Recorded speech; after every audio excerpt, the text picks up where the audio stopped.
Well, with the weather getting cold, I think that's going to force us into doing a lot more inside garage videos. And today's video, I wanted to create a chainsaw holder that will, I guess, make me feel a little bit better about the investment that I've spent on a chainsaw. We'll go through the creation or the invention process, the design of it, the fabrication, and then the implementation. So let's head on into the garage and get building on some stuff in the workshop. I'm trying to come up with a way to hold my saw in the back of my side-by-side. I don't want to put the saw in the bed of the side-by-side because then that takes up room for any wood or anything like that that I would want to put in the bed of it. So I want to come up with a way that holds my saw above the side rail of the bed of the side-by-side. You might ask, okay, well, why in the world wouldn't you just do one of those saw scabbards like everybody else uses, where they stuff it down into that holder? Well, because what I don't like is when you're driving around, that saw wiggling and moving back and forth like that. I just don't see that as a good scenario for a saw. I guess that's what we're up to today, is to come up with a platform system that can shove down into the lock and ride on my Polaris side-by-side and can be pulled out and removed. It'll be a one-off, one-eye custom. Here's what I'm thinking. I've got some old scrap angle iron, and this is just real light-duty stuff. Doesn't need to be anything heavy-duty, because it's going to be a small picture frame box, if you will. And then I will have to weld something up here so it captures both sides of the bar. And that'll keep that thing from twisting or turning this way. And again, there is no weight this way, or the weight is being held from the bottom and what will be the front side. So the upright rails will be contained with the two dogs. I'm going to get a set of West Coast saw dogs for this thing, so there'll be one on each side, and then the upper rail will come up on each side of the blade or the bar. And I think I'll probably end up putting something back here as well to keep it from rotating, maybe some kind of peg or a post on each side of this coming up, and that'll keep the back end from wobbling too awful much.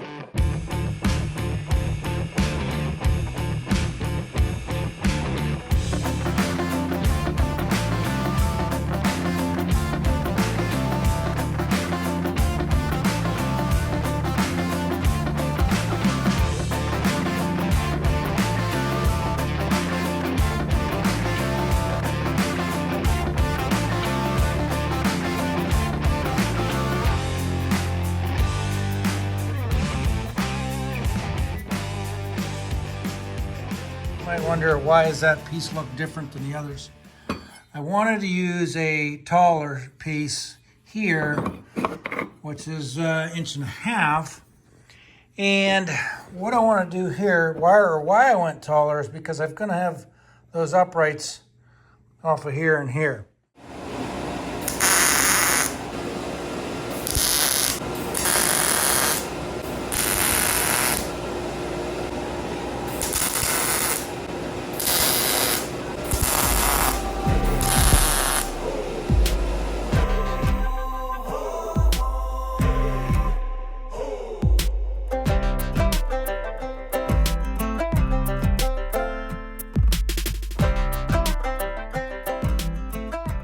We're back the next morning, and got my piece of plywood put back in here, and I've done a little bit of work here before I did any video, and so I've got these notched out here, and what they're going to do is accept some more of this angle iron, and these are the corner brackets.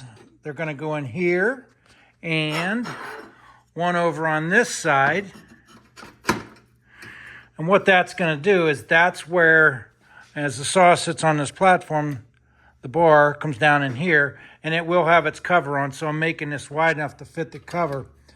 But what else I'm going to do, though, is I'm going to be putting wood on the inside of each one of these rails, and that'll do two things. I'll have the wood stick out just a little bit past the metal on each side, so that way it doesn't completely destroy my bar cover. And the other thing is with the wood on the insides of the rails here, it will allow my dogs to bite in.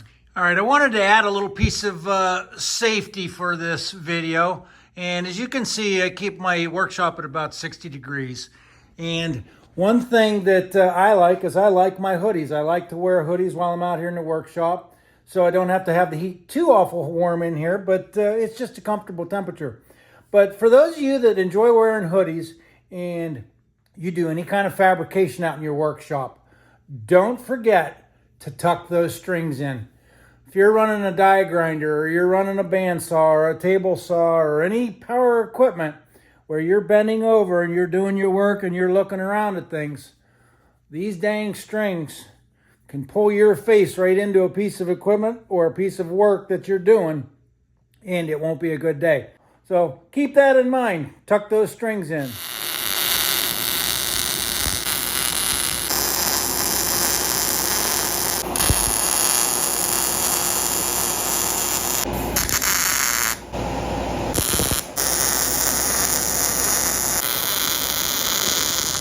I've made a couple wooden blocks, and these are out of pressure treated wood here. But what these are is mounting them inside of the angle iron up through here, as you can see. And what that's going to do is, as I bring the saw down in here, it tightens it up a little bit on the cover, but it also allows me to drop the saw down in here with the bar and chain on it and not worry about the chain ever hitting the metal, because the wood sticks out further on each side as well as up on the tops. Now what I've done is I've welded some tabs onto the end of the frame here. There's a tab here and a tab here. And what I'm going to do is utilize the lock and ride holes there. And there is one under here. And what the lock and ride is it's these little rubber bung type things, compression fitting, and that'll be down in there. And then this toggles over to lock that in. The saw will sit here and the blade is going to come out to here, and it'll have the cover on it and everything else. So as that saw's out here, it doesn't matter which blade's on it. It'll always have the cover on when we're traveling with it.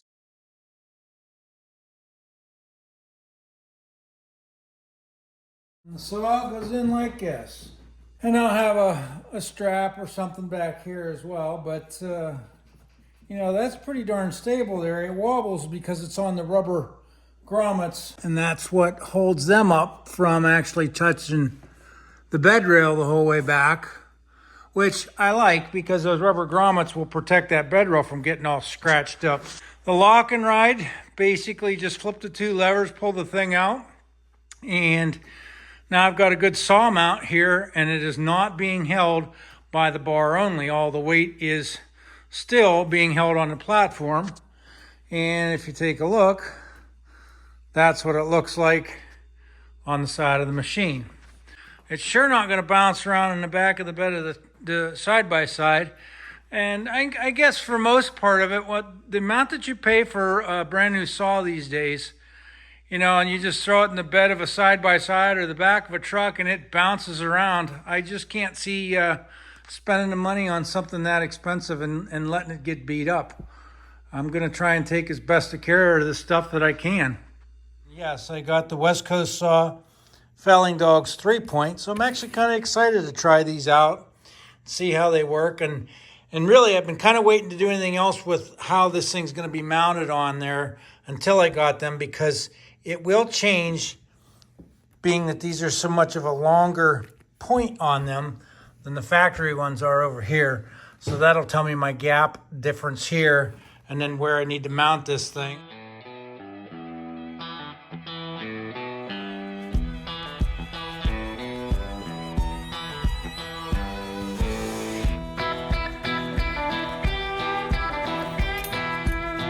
Take the old one off, and here gives you a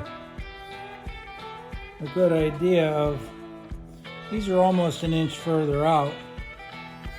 The other thing I think I'm going to like is this dog down here actually hits the ground and holds that saw up, where This one was radiused up, and it allowed that saw to tip down to where the chain would hit the ground. So I think I kind of really like the fact that that's going to hold that front of that saw up so it won't let it drop down into the dirt.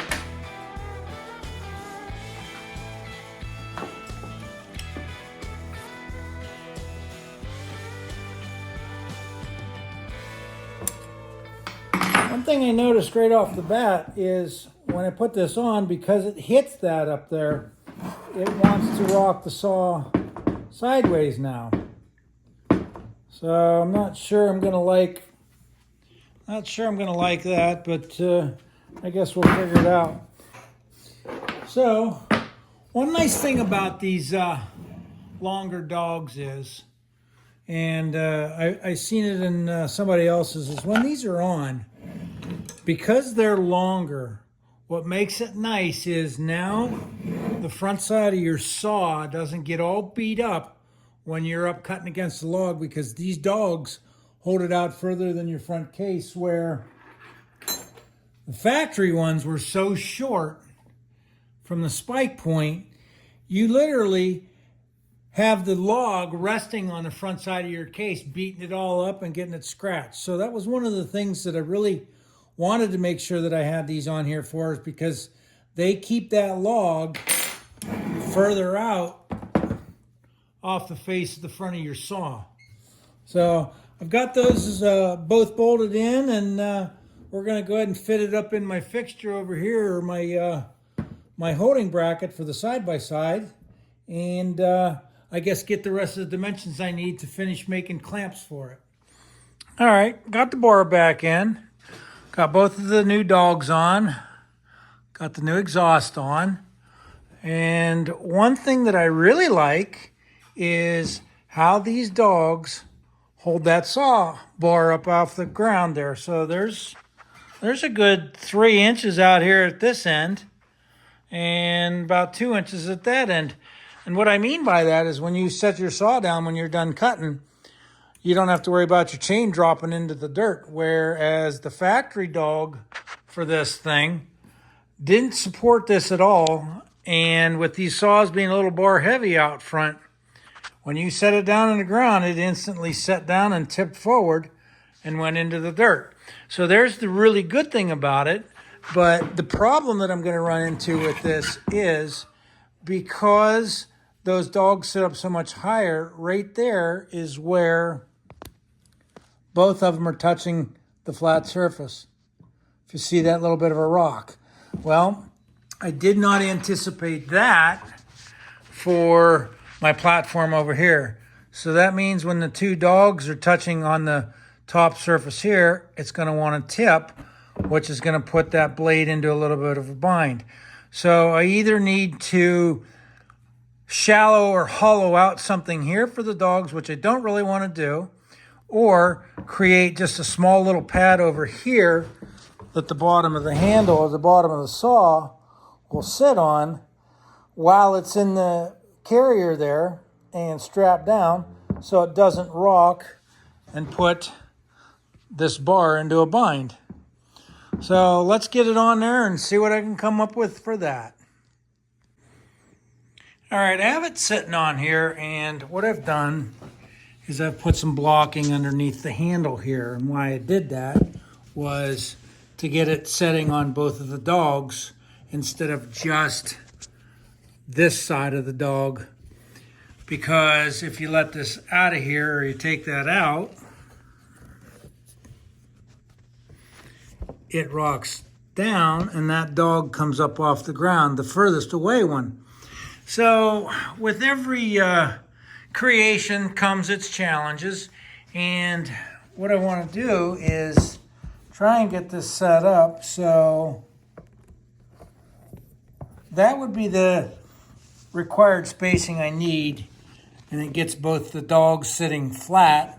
But underneath here you can see that it leaves a gap, so it's only resting on the back part of the handle or the grip.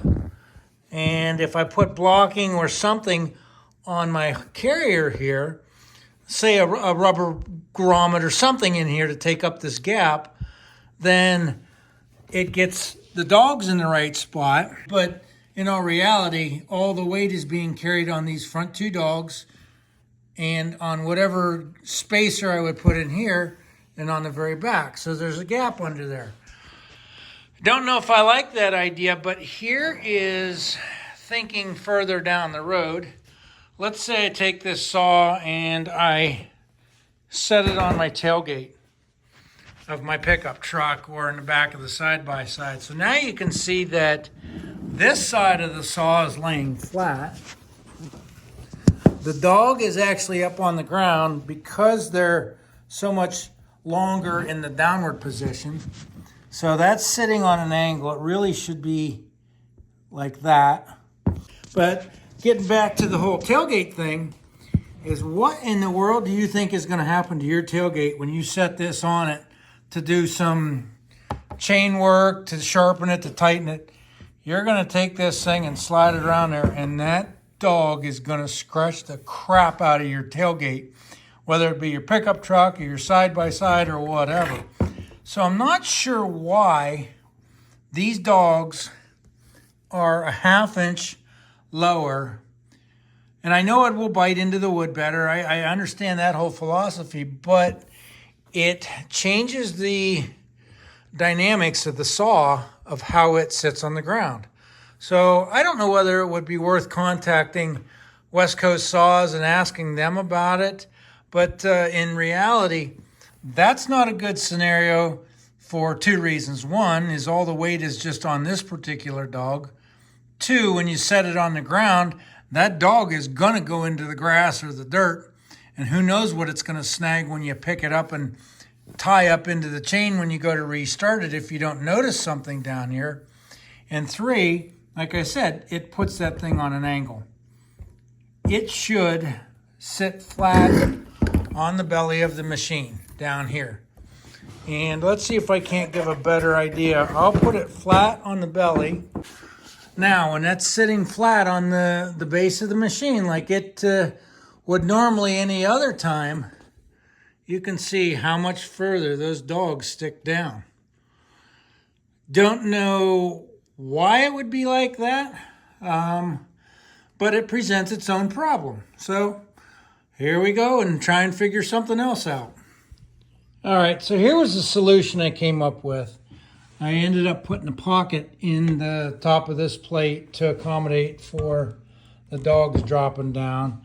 And I had to go down deep enough that the dogs will just touch down here and the rest of the base of the saw will rest perfectly on there. So I'll show you real quick. The dogs are down into the pocket and they're just barely touching down there. The whole saw is now flat on the platform. So I think I've got the problem solved for that for now. Everything's sitting there, and again, all the weight is being distributed onto this bottom board. And I just got to come up with something back here now to hold this thing down. So we're almost there, I promise, and we'll get this thing mounted. And like I said, there's one other thing with this that I'm kind of keeping my lid on, because I think it is one more great option for doing it this way rather than stuffing it down into a holder. And I'll explain that once we get it all mounted up. What I'm trying to come up with is a universal stop. And this has got a carriage bolt up through the bottom. And it is a rubber compression plug. And this is what they look like. I happen to have a couple laying around the shop here. So put that up through, used the washer off the bottom of this and put a castle nut on it so it wouldn't be sharp or anything like that. And why I'm doing this is I'm trying to accommodate for all three saws. I've got the big boy here, the little one, and then my old 029 Super here. So I'm trying to come up with a universal point that this will hit the side of each saw, and one being way longer than the other. As you can see, there's quite a bit of difference, but I think that I've got it figured out that it'll hit way up front on this one, and it'll hit way in the back on this one. And then you can see where it's hitting on this one, kind of about in the middle. So got this one in and it's tightened down, and now I'm trying to come up with something that will work or accommodate on this. And I'm almost thinking some kind of cam or twist style grommet that will push or move or be able to rotate to lock that in to keep this from moving side to side. And then I've just got to come up with something, whether it's a strap or a hook or I don't know what yet, but something that will hold these down so they aren't tipping up and down like this. I'll get it locked in side to side along with the front bar being locked in, but I just need to find a way, and it might be something as simple as a little bungee across it. I don't know yet. I just don't like those bungees because they tend to fail when you're least expecting it. Well, here's what I came up with. And this is going to be my cam toggle or cam rubber grommet. What it is it was just the other one of these. And I took the bolt that came with this, which would be up through that side on that one. But I took it, put it down through the middle of that, welded that on because I wanted the bolt to be captured in with the washer, and put the bolt through, cut it off. What that does is it gives me the ability to pivot this around on that stud there, and I just use a wing nut on it to cam that around. So get my wing nut on there, and that's what will allow me to lock it down. All right, so it's set up for this saw. As you can see that it's in there. I can tighten it up even more, lock that down. So it's tight in there now. And if I want to take this out for putting in the other saw, and let's just go to the smallest saw now. Put that in all the way up, and it's hitting on this one, so it doesn't go that way at all. And this one then I just toggle over and tighten it down. And now that saw is wedged in there. It doesn't move between the two back and forth. So that's how I've come up with a way to accommodate for all three saws. And it just so happens that the smallest is toggled all the way over. The medium saw here is halfway toggled, and the biggest saw is all the way out. So as you can see the way this thing pivots, that keeps me in my location for whichever saw I'm taking out to cut with, because of the width of the hand grips here on the pads are all three different sizes, and they're all different lengths. So luckily enough, I was able to find one position that accommodated all three handles, and then this one is just the one that I move depending on what saw I'm taking out.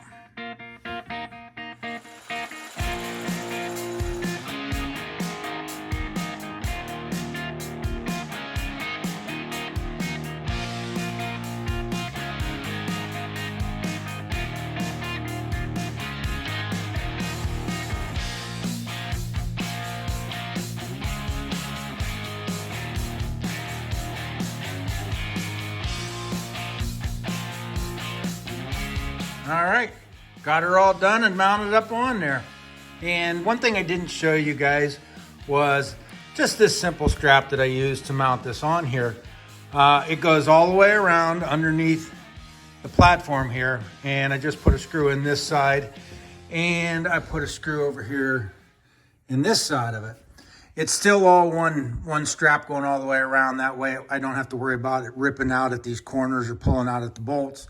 But what that does then is it holds this saw down on here nice and sturdy now. And again, the only wobble that's in this is, like I showed earlier, from where those rubber grommets are underneath there. I've got my my two bump stops here, and that will adjust as needed for whichever size saw I got in there. And I guess the whole key, or the last part of this was just putting this quick release mechanism in here So just undo it, drop it back behind there, and now I can pick this saw up out of here pretty easily. So with that, you saw the big saw. I'll go ahead and throw in the medium and the little saw. So now I just take the smaller saw, put it in, and again, that bump stop hits there perfectly. We're bumped up to the saw dogs. And then over here, just take and unscrew this, rotate it in, tighten it back down, and pull the strap up and over it. And there you have that. Let's throw the little one in.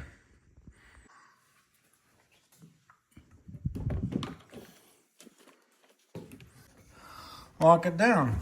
Throw the strap up over it.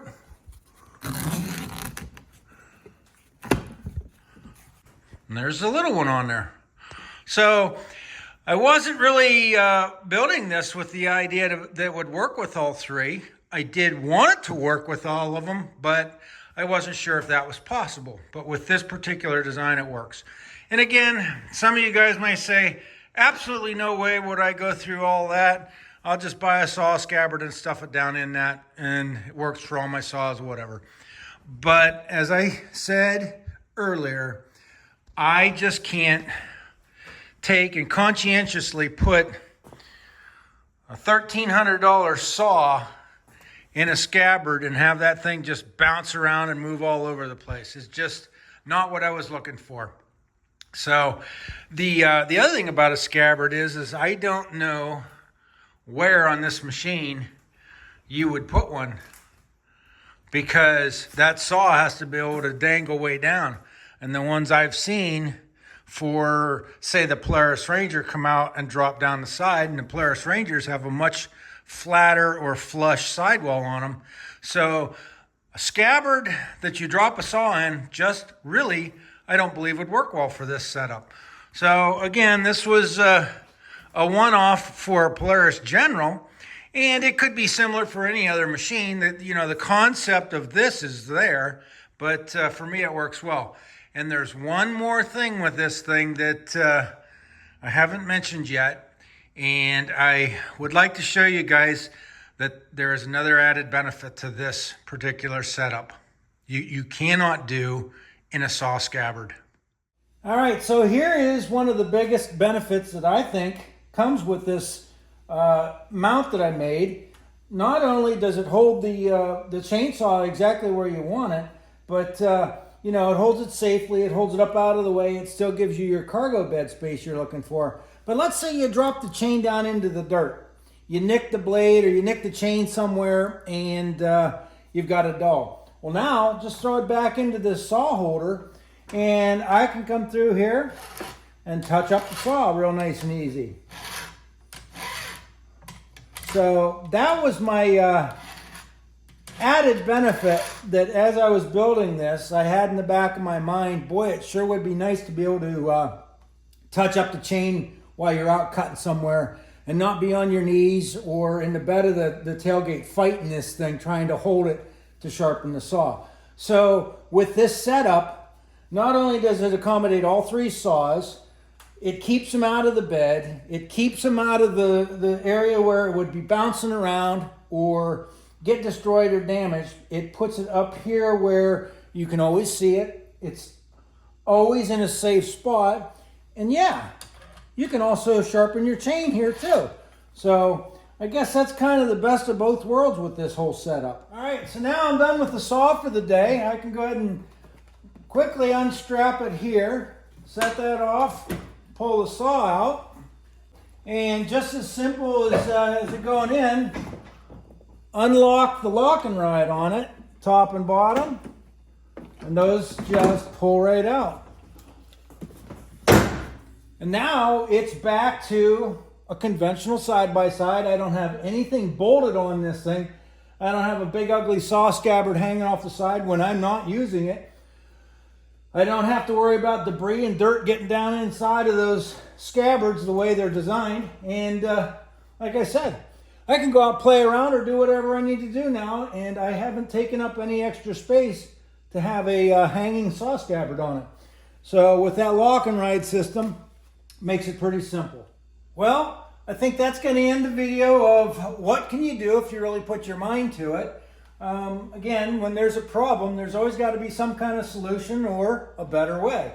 And for me, this is my better way. For some of you guys going through this whole process, you might not be able to, you might not have the capabilities of doing it, but this is what I enjoy doing. I love designing and creating and coming up with things that make my life easier. So if you like the video, give me a thumbs up, hit that subscribe button, drop a comment and tell me, would something like this work for you? Do you have a need, a purpose, or something that makes more sense for you? And again, this all went back to not wanting to have all the way to my saw on the bar, wanting it to be contained, and all the other reasons I discussed. So again, thanks for watching, and we'll see you again soon.